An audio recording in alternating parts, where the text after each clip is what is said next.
Hi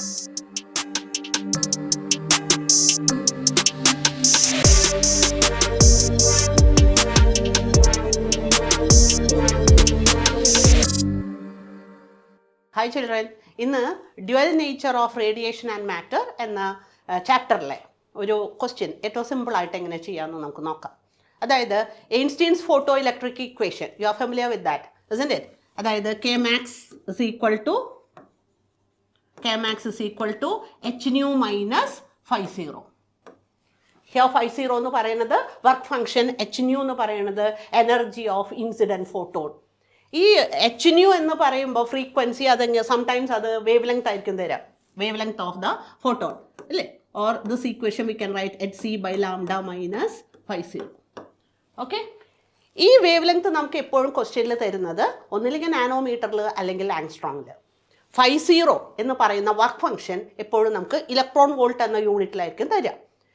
wave ലെങ്ത്തിനെ നമ്മൾ മീറ്ററിലേക്ക് convert ചെയ്തിട്ട് problems ചെയ്യുമ്പോൾ ആ ആൻസർ, ആ എനർജി നമുക്ക് ജൂലിലാണ് കിട്ടുക അല്ലേ. അപ്പോൾ ഒരിക്കലും നമ്മൾ ജൂൽ എന്ന യൂണിറ്റ് എനർജി ജൂൽ എന്ന യൂണിറ്റിലും മറ്റേത് ഇലക്ട്രോൺ വോൾട്ടിലാണെങ്കിൽ നമുക്ക് രണ്ട് യൂണിറ്റിലിട്ട് ഒരിക്കലും സബ്ട്രാക്ട് ചെയ്യില്ല.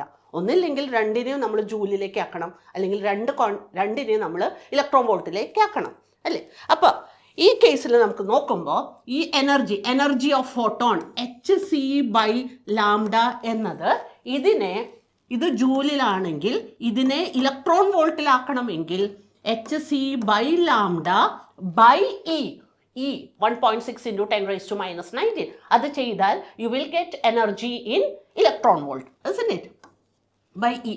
അപ്പോൾ ഇതിൽ നോക്കുമ്പോൾ ഇത്രയും എച്ച് സി ബൈ ഇ എന്ന value, H Planck's constant, C speed of light, E charge of electron, ഇതെല്ലാം കോൺസ്റ്റന്റ് ആണ്. അപ്പോൾ അതിൻ്റെ വാല്യൂ എന്ന് പറയുന്നത് it is 12.4 into 10 raised to minus 7 by lambda.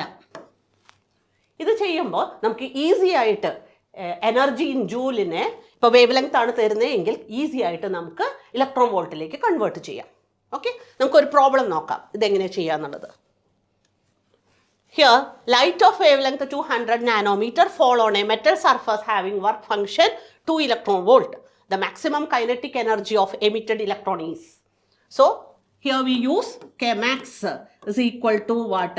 Hc by lambda minus phi 0. But phi 0 is given as what? 2 electron volt. Okay? Hc by lambda we have to get in electron volt.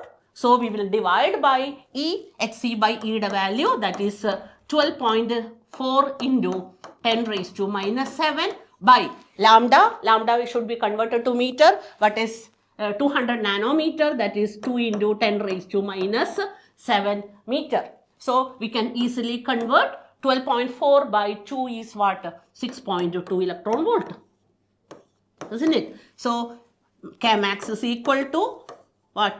6.2 minus 2, that is 4.2 electron volt.